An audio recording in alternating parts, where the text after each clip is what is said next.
Coach, whenever you're ready, maybe an opening statement coming in the Super Regional.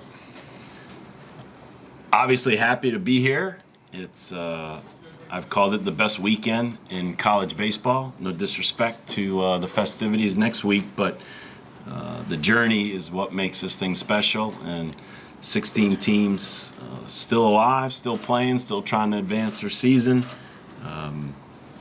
Don't want to take it for granted. So very obviously happy and excited, and especially happy for this group because with all the success this program's had, COVID in the last couple of years took a little bit out of us, and for these guys to both come back, talented juniors that don't sign in their junior year and come back for their senior year to do something special, and it's great to see. So I'm extremely happy for our fifth-year seniors and our true seniors, and so we're looking forward to obviously playing a great opponent in a great atmosphere in a great state.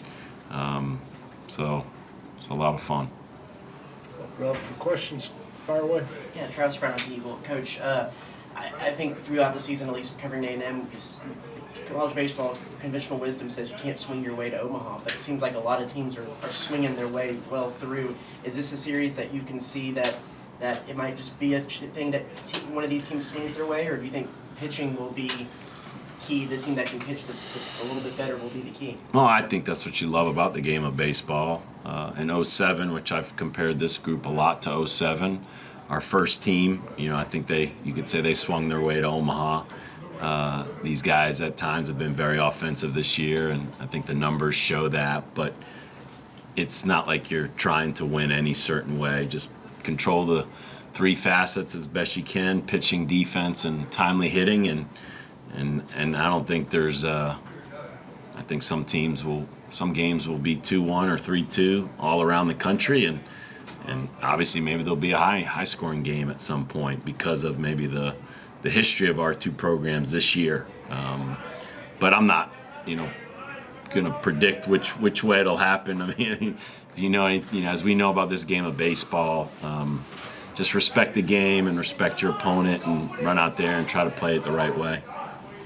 Question for Jared. Coming off your start last weekend, how did you try to brush that off? Maybe moving into this new week and then being tasked with setting the tone and moving away into like a hostile environment.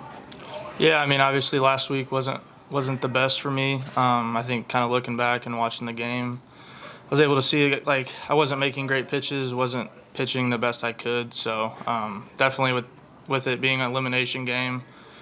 This week in the Super Regional and stuff like that, I'm going to kind of do my best to help my team out. So baseball is kind of a game of failure. You got to have a short-term memory loss, so I'm kind of going to do that.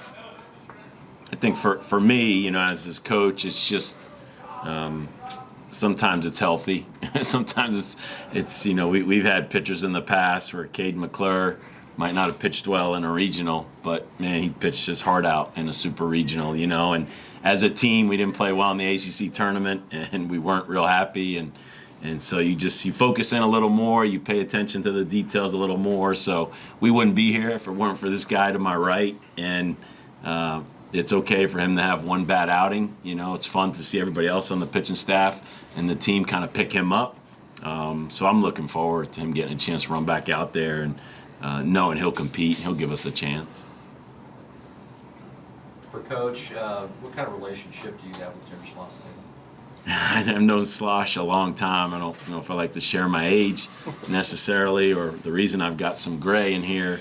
A lot of us cut our teeth on the recruiting trail, and I think my clearest memories are him being at Tulane and myself being at Ole Miss, and 4 or so hours apart and recruiting a lot of kids in the Louisiana, the South Midwest area, and so we spent a lot of time, on the recruiting trail together, recruiting a lot of the same kids, and obviously I followed his path. He went to be a head coach a little sooner than I did, and I got to coach with his former head coach Rick Jones on the USA team, and so I've known Slosh for most of my coaching career, and always been super impressed with his success and his consistency, and Never a doubt when he took this challenge on. You know, he left one program better than he found it, and he's going to do great things here.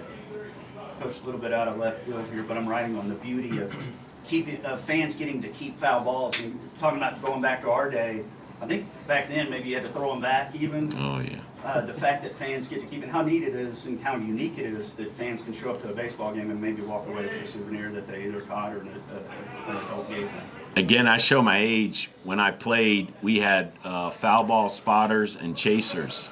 And as a young player, there's a good chance you'd see your name on the foul ball spotter or chaser list when you weren't in the starting lineup. So that means you sat up in the corner of the stands on one side or the other side, and you were the spotter.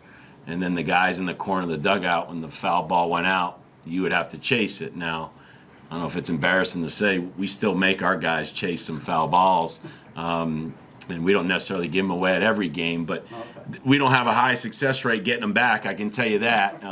It's really hard to ask for a baseball back, especially from a kid or a fan. But it's an awesome souvenir. The reason fans bring gloves to the game is to catch that ball, and it's probably the most requested item we get before a game, during the game, after the game.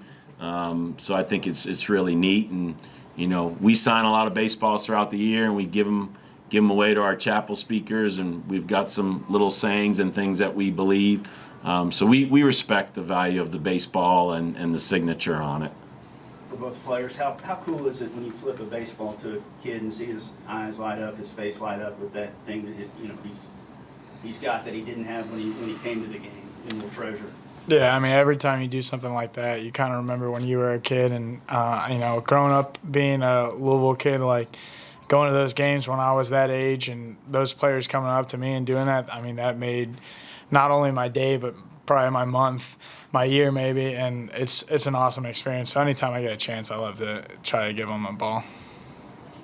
Yeah, I would definitely agree with him. Like, kind of being a young kid, looking at baseball players, you always respect them, and even just a little flip of a baseball, it kind of makes their day, like Ben said. So even if you don't have to have like a full conversation with a kid, just maybe even sign the ball and play catch with them, but it makes their day, makes their week for sure. Coach, obviously it's a different team than it was back then, but just what do you remember playing the Aggies in the program in the college World Series? You know, like I guess a lot of the great Texas programs, you know, you get a lot of kids from this part of the country. I think baseball is so regionalized that, you know, when we've played Texas schools in the past, it's a lot of Texas kids, and we've played, you know, Florida and other programs in the College World Series. So, you know, for us, it's about our brand. You know, we obviously have a bunch of Kentucky kids, but we're kind of known as being a Southern school for the Midwest kids. So, you know, Jared being from Indianapolis, it's like, here's our brand, all the kids from our part of the country, and we're playing, you know, the best players from the part of Texas, and obviously everybody's not from this area, but I just remember a lot of pride from the kids, and obviously a lot of pride from the fan base. I think you hear that as much as anything, just the great atmosphere here and the pride this fan base has, and we're very proud of our fan base. We're just, you know, maybe a little behind some of these other programs that have been doing a little bit longer than ours, but I know our players will appreciate it because it makes them appreciate their own fan base when they come out in some challenging weather conditions. As I know everybody's talking about the weather conditions here, I'm not going to act like it's not a big deal, but we've got our own weather challenges where we're from and the time of the year we're playing. So our kids are used to it, and especially respect the fans who come out and support us during those times. Coach, you talked about the fans and the fan noise, and especially in the postseason. Is there a different way to handle it when it's for you versus when you have another weekend like this where you have to handle it and it's against you? Well, I don't think we're like football, you know, or basketball where they pump in crowd noise, you know, during practice and stuff like that. But it's just something that we address, try not to make too big a deal of it. You have to enjoy it. I mean, you have to enjoy it when you're the crowd at home and you have your fan base behind you. But there's something special about being on the road, being the villain, you know, being the bad guy, and just embrace that. And if anything, you know, make sure you stick together. But we talk a lot about communication.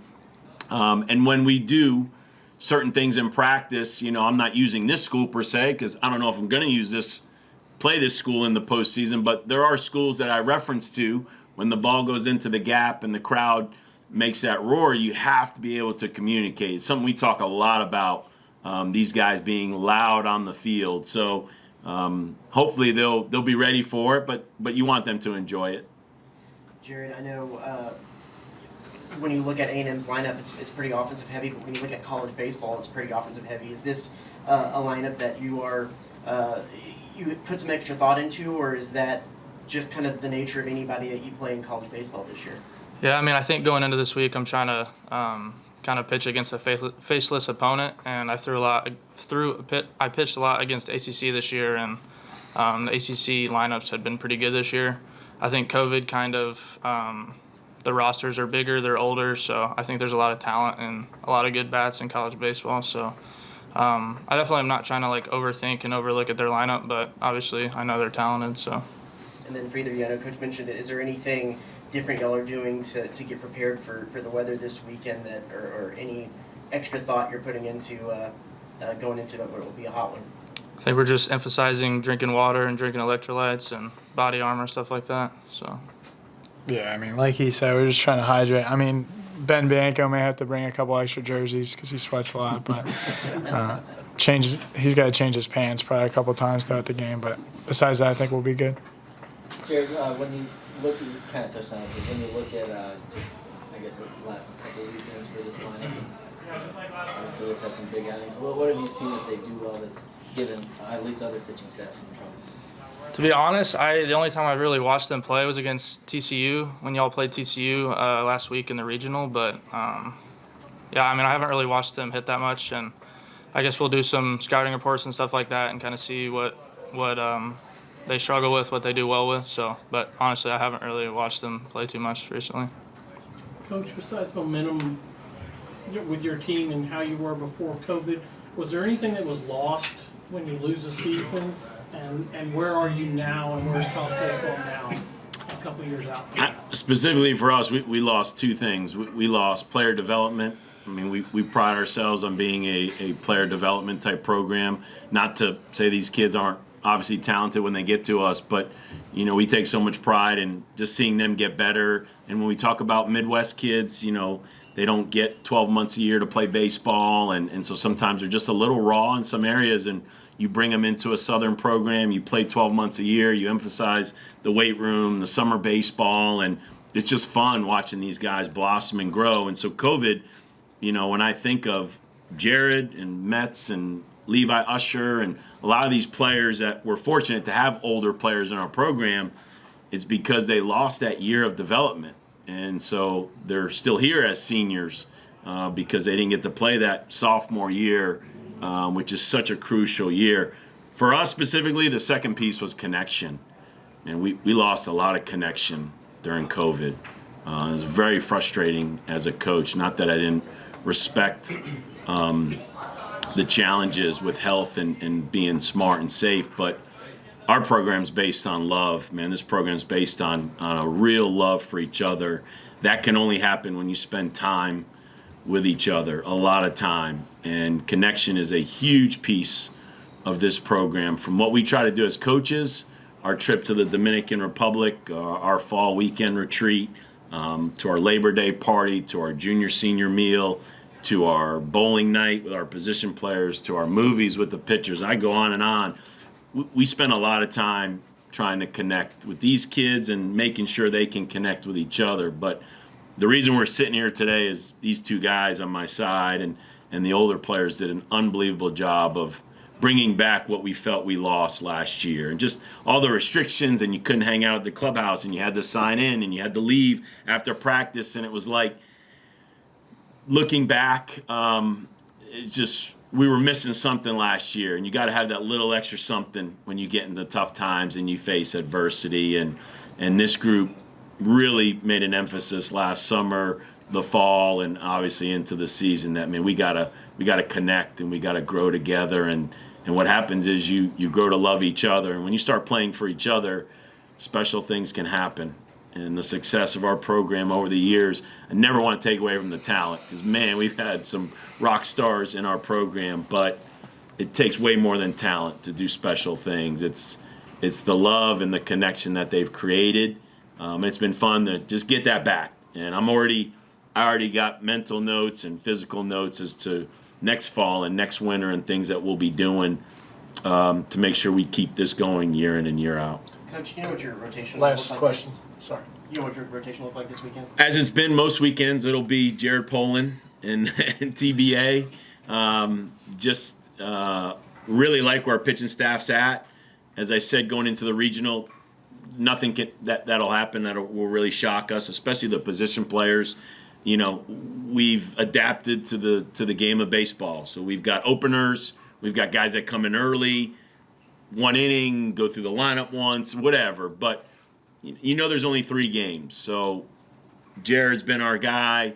He'll get the ball on Friday, and we'll do whatever we got to do to compete Friday, and then after that, you know. But fortunately, if you followed us, especially the last weekend, we've had some real candidates step up. You know, Riley Phillips had his best start since being out for a month, and Garrett Smeltz was kind of our new guy. You always need that new burst. What pitcher's going to step up? And Smeltz has really stepped up. Carson Liggett is a talented freshman that has had some big starts in the last month. So, you know, if we had a consistent rotation all year, I would give you the 3 names. But if you look back at our history, we just haven't. You know, this has been our most consistent guy. But we wouldn't be here without that pitching staff and them just filling roles. And we've got a pitching staff of guys that, man, they fill a role and help us try to get the 27 or more outs that it takes to win. Coach, thanks. Players, appreciate it. You bet. Thank you. Thanks.